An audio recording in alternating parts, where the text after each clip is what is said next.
Hola amigos, mi nombre es Ruth Almoguera y hoy vamos a hablar brevemente de cómo intercambiar data entre las bases de datos relacionales y Hadoop. Específicamente en este caso vamos a hablar de Apache Sqube.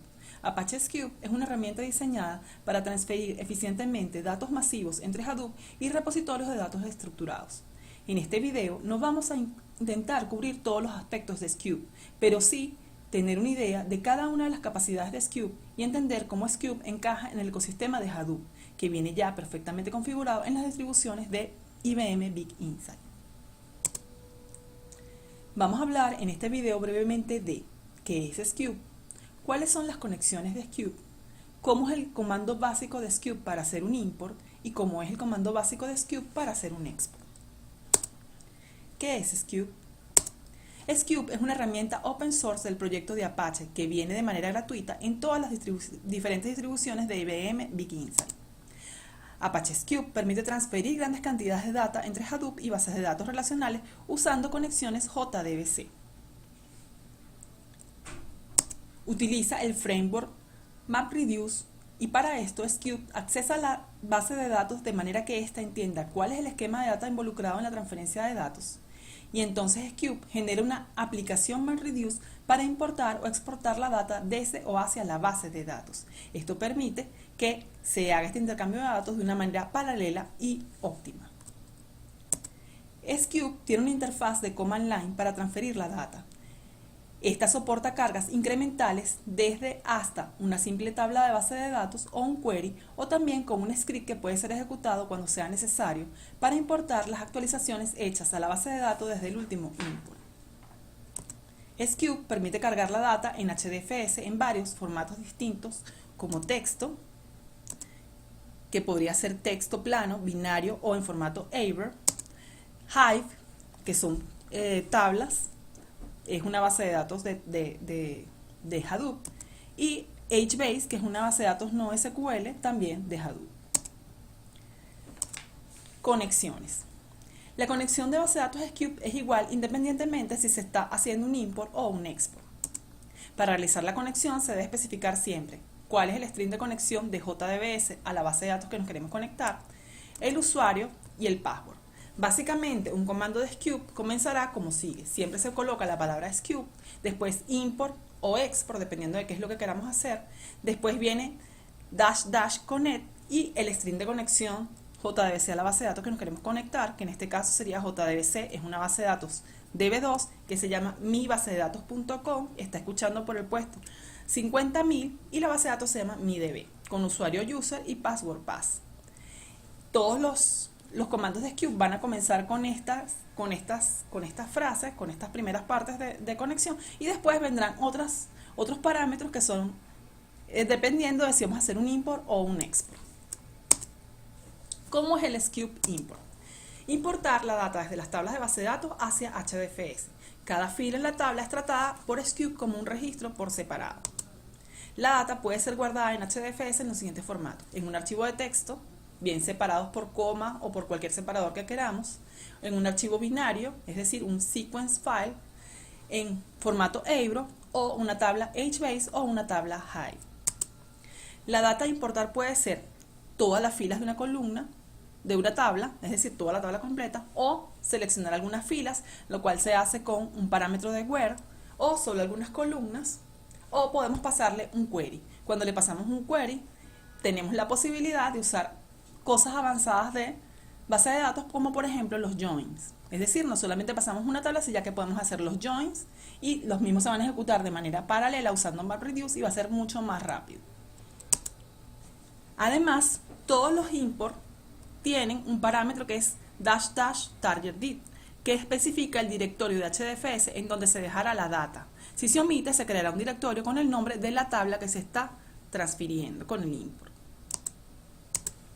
Además de eso, tenemos --HiveImport, que lo que hace es que nos permite pasar la data hacia una tabla de Hive, ¿sí?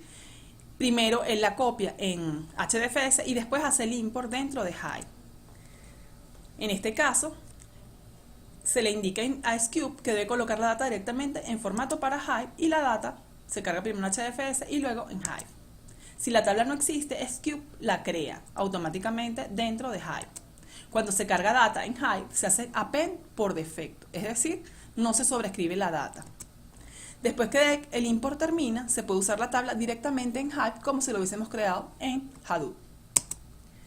Además de eso, podemos crear o cargar la data dentro de una tabla HBase. Recordemos que HBase es una base de datos no SQL orientada a columnas. Entonces, cuando creamos esta base de datos, cuando cargamos esta data con Scoop en la tabla de HBase, debemos decirle cuál es la columna de la familia de la columna, y en caso de que la tabla no exista aún, podemos especificar el parámetro HBase create table. Veamos un ejemplo sencillo de un import de Scoop. En este caso vamos a cargar todas las filas de una tabla. Como vemos aquí, el comando es Scoop import -- connect, nuevamente toda la data del conector JDBC a la base de datos que deseamos, el username, que en este caso es user, el password, que es path, y aquí tenemos un parámetro que es table, que estamos diciéndole quiero la tabla empleados, y le estamos diciendo con target dir que lo deje en el directorio de HDFS que se llama Scoop empleado. Además de esto, podemos poner otros parámetros adicionales. Por ejemplo, podemos poner split by table primary key. ¿Qué va a hacer esto? Va a particionar la tabla por la primary key de esa tabla. También podemos decirle el parámetro columns cuando no queremos todas las columnas de la fila de la que estamos haciendo el import, sino unas específicas. Usamos el parámetro columns y separamos los nombres de las columnas por coma. Si no queremos toda la data completa, sino unas filas específicas, podemos usar el parámetro where. Por ejemplo, aquí tenemos uno donde el salario, solamente quiero todos aquellos empleados cuyo salario es mayor a 140.000. O podemos usar un query, como en este caso le podemos pasar el query donde decimos select, el código del empleado, el nombre del empleado y el nombre del departamento, haciendo join entre las tablas departamento y la tabla empleado. Como vemos aquí, estamos aprovechando una habilidad adicional que nos provee Scoop, que es que podemos usar todas las cosas que tengamos de queries, para todas las potencialidades de query para mejorar lo que vamos a pasar para HDFS. Además, tenemos tres otros parámetros que son as_text_file, donde le estoy diciendo el destino me lo vas a dejar como un archivo de texto, y esto es el default de Scoop. Si yo no le digo este parámetro, él igual lo deja como text file, o le puedo decir que lo quiero como un abro data file, es decir, me lo vas a guardar en formato abro, o a sequence file, es decir, me lo vas a guardar en formato binario dentro de Hadoop. Ahora veamos cómo es un export. El export se encarga de exportar un conjunto de archivos de HDFS hacia una base de datos relacional. Y en este caso tenemos que asegurarnos que la tabla ya debe existir y los registros se construyen de acuerdo a las especificaciones que el usuario indique. Un parámetro es el export dir, que especifica de cuál directorio de HDFS se leerá la data a exportar. El modo por defecto es insert, es decir, cada vez que hacemos un export y no indicamos ningún otro parámetro, él va a tratar de hacer un insert en la tabla destino. Sin embargo, también podemos hacer el modo update. ¿Qué hace el modo update? Genera sentencias update por cada fila a insertar en la tabla. Reemplaza las filas que ya existían en la tabla. Sin embargo, hay que tomar en cuenta que si la fila no existe, Scoop no la inserta por defecto, y eso no se detecta como un error, y es una condición indetectable. Además de esto, para poder hacer update tenemos que especificar el parámetro update key. Pero también podemos hacer algo que haga insert o update al mismo tiempo si la base de datos no los permite. En este caso usamos el parámetro update mode y le ponemos allow insert. En este caso lo que va a hacer es tratar primero de actualizarla, y si la fila no se encuentra va a hacer un insert. Pero aquí va a depender si la base de datos destino nos provee el upsert, es decir, update y después insert. Además de esto, podemos llamarlo con modo call, que lo que hace es que invoca un store procedure que esté guardado en la base de datos destino por cada registro que va a pasar de HDFS hacia la base de datos destino. Veamos algunos ejemplos de export de Scoop. Vamos a ver este primer ejemplo donde exportamos desde los archivos de un directorio a una tabla específica. Como vemos, siempre empieza con Scoop, export o import, en este caso es export, todos los datos de la conexión, que son el JDBC con el que me conecto, el usuario y el password, como ya vimos antes, la tabla que en este caso se llama empleado, y el export dir, que en este caso se llama data empleado, donde está toda la data que vamos a cargar dentro de esa tabla. Otro ejemplo es exportar usando un store procedure. Como vemos, empieza exactamente igual que el comando anterior, sqp export con toda la data de conexión, y después tenemos un parámetro que se llama call. Call, y en este caso le pasamos en proc, que es el nombre del store procedure a ejecutar. Y tenemos, por supuesto, nuevamente el parámetro export dir, que es de donde va el crear, donde va el extraer la data que va a pasar al store procedure. ¿Okay? Y finalmente tenemos un export que va a ser un update.